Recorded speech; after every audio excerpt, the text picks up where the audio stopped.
Hello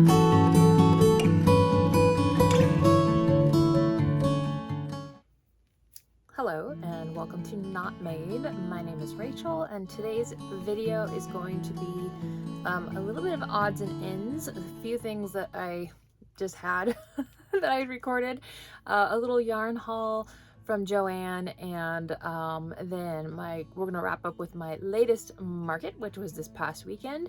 So yeah, just come along for a few little odds and ends and I will see you for the market recap at the end. All right, so yesterday I went to Joann's and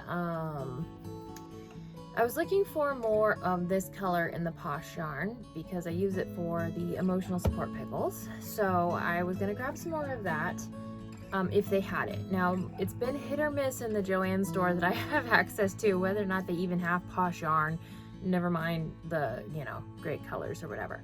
But they actually had a bunch of the new colors that I had not seen yet. And, well, I grabbed some. They didn't have any big bags. They literally put it in a trash bag for me to haul out. But it was also on sale. I think it was like $6.99 a skein. So that's good because once I saw that, I went a little haywire. But anyway, I wanted to talk about some of the new colors because my biggest beef with Posh was just that it didn't have a lot of the colors that I needed it to have for some of the projects that I want to use. I love this yarn, which, by the way, I've been hearing all the stuff about Joann and they're filing for bankruptcy, Chapter 11 again or something. And I'm just like, oh no, I gotta get all the Posh yarn now. But yeah, we'll just kind of see how that whole situation works its way out. And Stacy from Stacy Makes did mention a type of yarn called Naughty Ball yarn, which is made by an independent person, and she says it's very similar to Posh. So got that in my back pocket just in case. Anyway, I wanted to just go over some of the new colors that I got. So I got this pink, which is called, I'm not gonna be able to read anything in here. Pink. I cannot read that. I'm not even gonna attempt it. Okay.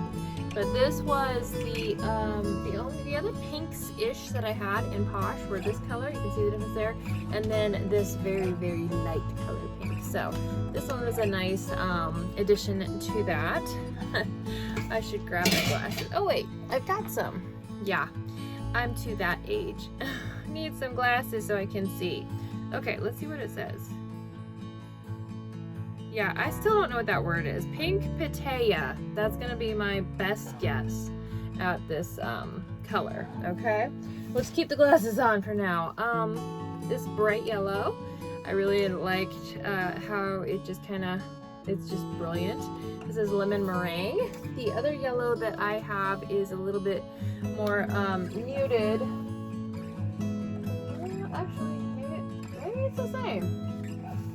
Did I get one of the other yellows? I know there was a yellow that was different.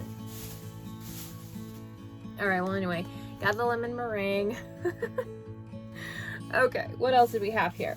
This orange. Yes, orange was one of the colors that I was looking for. I really wanted this badly during the fall season for candy corn flavored looking things, and there was nothing available. So it was fun to find this. This one is called Egg Yolk. So it's a yellowy orange, and then there was this orange as well, which is called Carrot Juice. So kind of two, I mean, maybe this is yellowish and this is orangish. I guess more yellow and orange. I don't know. They both kind of strike me as orange in different scenarios. But those were great. I got this color, this bluish greenish, what do we call it? Baja blue. Yes, definitely given those pristine turquoise blue water vibes. So loving that. I had to get the lime. Oh my goodness, this color is just the best. I love lime green. It's one of my favorites. This one is called Lime Glow. So gotta figure out what I can do with that one. I found the green that I was looking for. This one is bok choy. So this was the replacement for my my pickle color. But I also found this green, which I thought was super pretty. This is kale. So yeah, I have not had this color. They had a purple, which I'm trying to see. Is this the same purple as before? They had actually, this is ube milk tea. I don't know if it's the same. It's similar. I don't know. Either way, I felt like it was a pretty purple. Can't go wrong with purple. And then, oh my goodness, I was so happy to see a red. This is what I had been needing. I need red for so many different colors. This one's called pomegranate. I guess it's more of a burgundy-ish red, not like a fire truck red, but I love this shade. And then the other new color that I got was this color of blue. They had a few different colors of blue. This was blue raspberry. So they also had a really pale, like baby blue, or maybe Tiffany blue, I don't know. I didn't grab every single new color that they had because I already felt like I was going overboard on all of these yarn skeins when honestly I need to take care of this mess, but I just really couldn't pass it up. I needed the one green, and then I was like, okay, I've been looking for these colors, so I'm gonna grab them while they're available because like I said, they are not always available at my Joann store. So this one feels a little rough. This is giving Bernat blanket vibes. I don't know if that's just the color or what, but all right. So my next order of business will be to find out where to stash these things, but I'm not doing that tonight. I'm gonna go make myself some more pickles. So anyway, I didn't take it with me in the Joann store because one, I didn't think about it, and two, the reason I didn't think about it is because that store closes at exactly 7 o'clock, and I take my kids to this town for a kids club on Wednesday, and I have to drop them off at 6:30 or just slightly before 6:30, and then I rush across town to the Joann store to try to get into the doors with enough time to make a selection and get checked out before 7 because they are pretty insistent about that 7 o'clock thing. So it is not a time where I can sit there and browse. And because I was only going in for one color, possibly, I wasn't going to get myself sucked into to buying more yarn that I didn't have projects for. I didn't even grab a basket. So all of these, I was just like literally just had them every which way. So it was pretty funny. I wouldn't have been able to film if I wanted to. But also I had that time crunch. So anyway, it all worked out. I got $15 off of my order with my Joann app coupon deal thingy.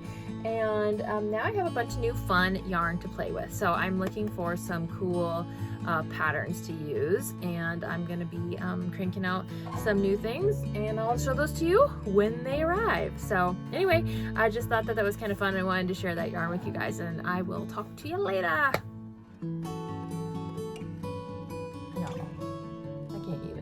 Look how cute this bunny is. This is a pattern by Stitch by Faye. I've used several of her little, sew patterns. These work up super quick. And I told you in the last video that I had kind of modified her base pattern because she uses basically the same little body shape, and then she just changes it a little bit here or there to make the different characters. So I had modified it to make a little bear. And then I was like thinking to myself out loud, well, maybe she has that mod already, and apparently she does. So I need to go back and make that one and see if the ears are any easier to work in the way that she has done it. I'm sure they probably will be. But this is also based off of that same little pattern with the little bobble feet. And this is a little bobble tail bunny, of course. Now, the difference in this pattern to the other ones like the axolotl and the gingerbread man is this is worked from the bottom up instead of the top down, so that you're able to work those ears in a little easier.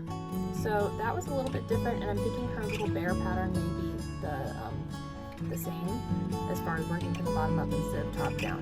So I'm going to try the little bear pattern and see if it's any easier than the one that I had kind of put together.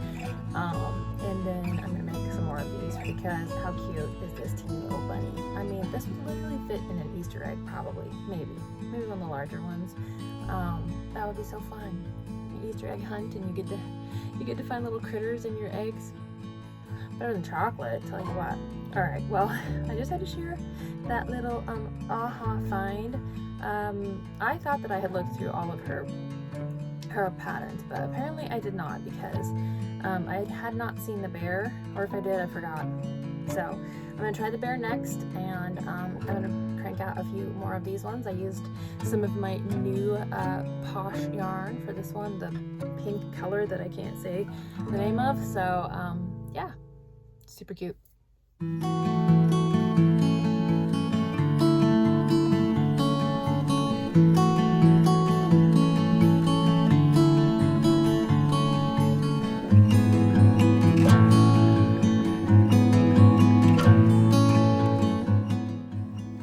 So for this little market, this was the first time that I was going to have actually an inside setup, and it wasn't until the day of that I got the email saying, hey, the space is really tight, make sure you don't take up your full booth amount. But I wanted to practice anyway, just to make sure that I had things set up, because I was going to have my son's stuff in there as well.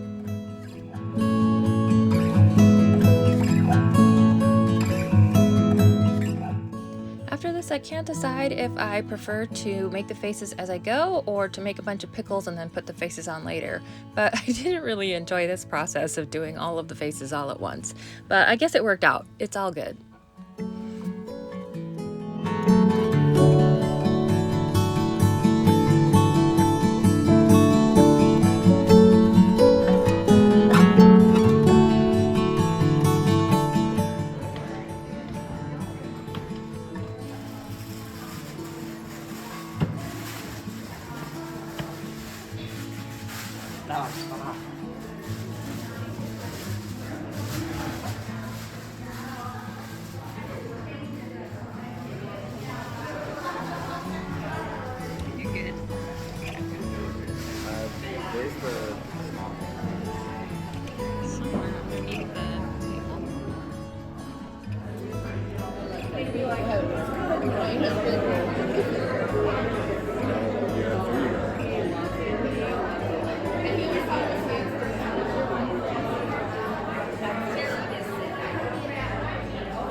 I made 2 more of the little hen bodies while I was at the market because there was literally nothing happening, and I probably could have done more, but I was tired and it was really, really cramped back behind the table where we were. So I just did this, and then people watched for most of the time.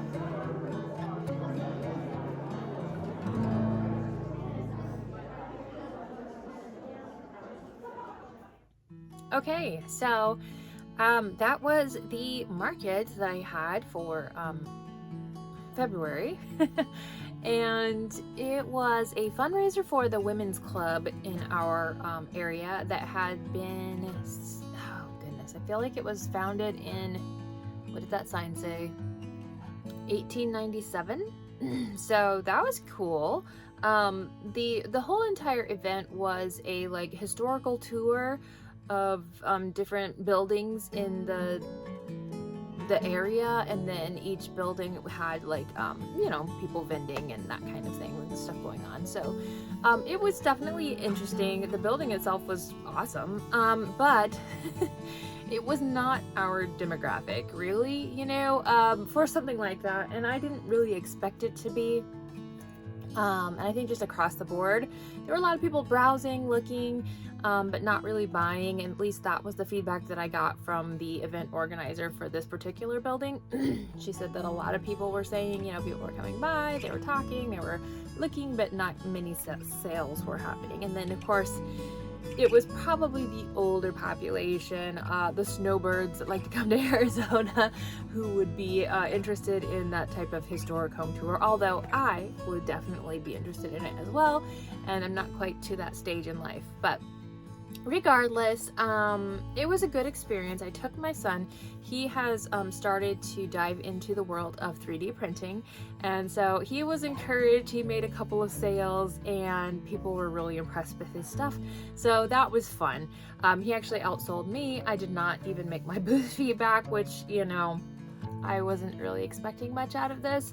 I sold one cow, and I sold a ghost, which I thought was kind of weird. I had some, you know, just leftover stuff. I put things out even if it's not the season, so anything that I made, sorry my eyes, it's becoming allergy season, so I'm just like,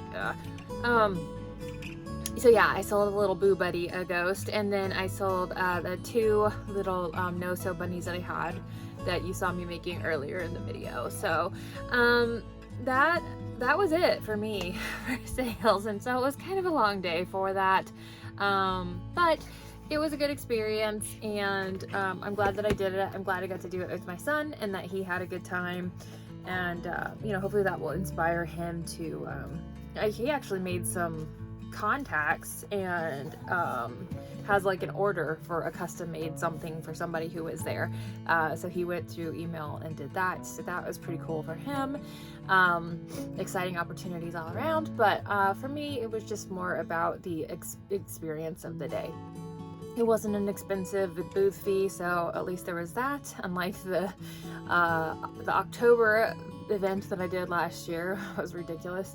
But all of that to say, I think I'm going to take a break from markets in general. I'm not really going to be looking for anything else unless something just really, you know, awesome comes across, you know, opportunity that I'm not really anticipating, then I might consider it. But for right now, I'm going to just go into more of a slow season, building my inventory, because I would like to do that Christmas market again if at all possible. That was a really fun time, and I feel like I would be better prepared this time around. Of course, we wouldn't know if it's the same experience or not, but either way, I would like to do the same Christmas market again. And I may do one in the fall as well if I can find one that looks promising. I'm definitely not going back to that same place that I went before. That was a complete disaster. But in the meantime, I'm going to focus right now on making some farm critters so that I can give them to the little farm stand store where I get some stuff, milk and whatnot, and see how that goes. More of like a consignment type option there, and so I'm looking forward to that opportunity. So I'm going to focus on that for the next couple of weeks, and then just try to you know, find things that I want to crochet. So I'm not gonna worry about looking for vending events at this point. I'm just gonna build what I want in my inventory, and then once I feel pretty good about that, and if I want to do an event, then I'll look for something. So right now I'm just not in the mood to be doing market prep where I feel the pressure to put you know, a bunch of stuff together. So I'm going to avoid that and just work on things that I want to work on, and side projects and gifts and things like that. So that will be what I'm going to be doing going forward, and I'm definitely still going to do the videos, talk about what I've been making and that kind of thing. But I think for now the markets are on a pause until later on in the year. So anyway, thanks for coming along. Hope you enjoyed that little kind of random hodgepodge video, and I will see you the next time. Bye.